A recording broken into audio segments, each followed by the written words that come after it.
লাচিত সেনাৰ বহিষ্কৃত নেতা বিকাশ অসম আৰু বিকাশ অসমৰ ওপৰত বহুতো গুৰুত্ব অভিযোগ উত্থাপন হৈ আহিছে আৰু ইতিমধ্যে দিছপুৰ আৰক্ষীয়ে আত্মসমৰ্পণ কৰাৰ পিছত দিছপুৰ আৰক্ষীয়ে গ্ৰেপ্তাৰ কৰিলে বিকাশ অসমক আৰু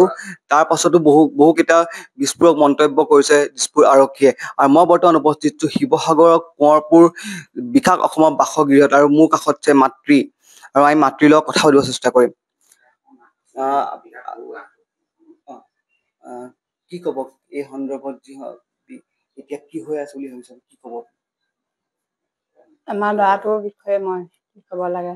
আমাৰ ল'ৰাটোক মই সৰুৰ পৰাই চিনি পাওঁ সি এনেকুৱা কাম নকৰে এতিয়া যদি তাক এনেকুৱা বিপদৰ মাজতে ঠেলি দিছে তেতিয়াহ'লে মই অসম চৰকাৰ এই মুখ্যমন্ত্ৰী হিমন্ত বিশ্ব শৰ্মা ছাৰক মই হাতযোৰ কৰিছোঁ তেখেতে যেন ল'ৰাটোক ভালদৰে ব্যৱহাৰ কৰে একো নকৰিবি ধন দাবীৰ এটা গুৰুতৰ অভিযোগ উত্থাপন হৈছে সেই বিষয়ে কি ক'ব সেইটো মই বিশ্বাস নকৰোঁ আমাৰ ল'ৰাই ধন দাবী নকৰে আৰু এতিয়াও কৰা নাই বহুত কিবা কিবি মিছামিছি কথাত ইয়াক তাৰমানে গ্ৰেপ্তাৰ কৰিছে মহিলাসকলক অপমানজনক মন্তব্য কৰিছিলে বুলি এটা অভিযোগ উত্থাপন হৈছে সেই বিষয়ে কি ক'ব সেইটো মই বিশ্বাস নকৰোঁ মহিলাসকলক সি খুব ভাল পায় আই মাতৃক শ্ৰদ্ধা কৰে এতিয়া ইমান বেয়াকৈ উলিয়াইছে মই যে সি তেনেকুৱা কৰিছে বুলি মই কেতিয়াও বিশ্বাস নকৰোঁ ইমান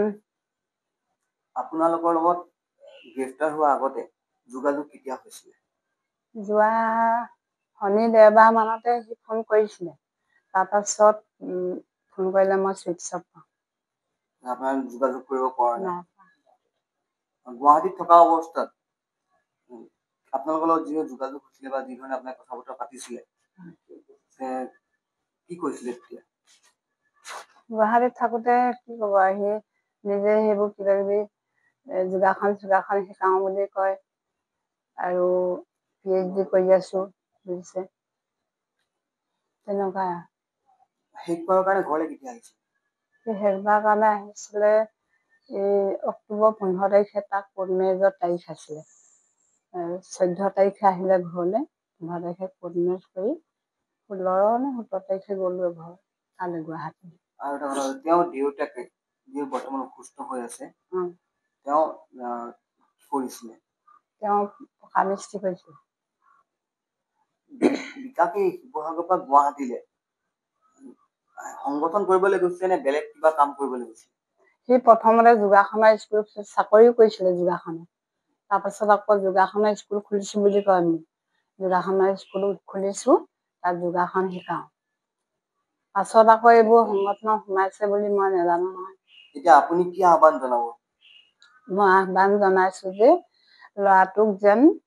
বিপদৰ মাজত ঠেলি নিদি উদ্ধাৰ কৰে আৰু যদি আপোনাৰ পুত্ৰই দুখ কৰিছে আপোনাৰ পুত্ৰলৈ আপুনি কি আহ্বান জনাব তাৰ হৈ মই ক্ষমা খুজিছোঁ তাক যেন নিৰাপদে ভালে কুশলে আকৌ ঘূৰাই দিয়ে আমি ঘূৰাই পাওঁ হয় এয়া আছিলে বিকাশ অসমসকলে বিকাশ বৰুৱাৰ মাতৃ আৰু বিকাশ বৰুৱাৰ মাতৃৰ ভাষ্য অনুসৰি তেওঁ অক্টোবৰ 15 তাৰিখে এই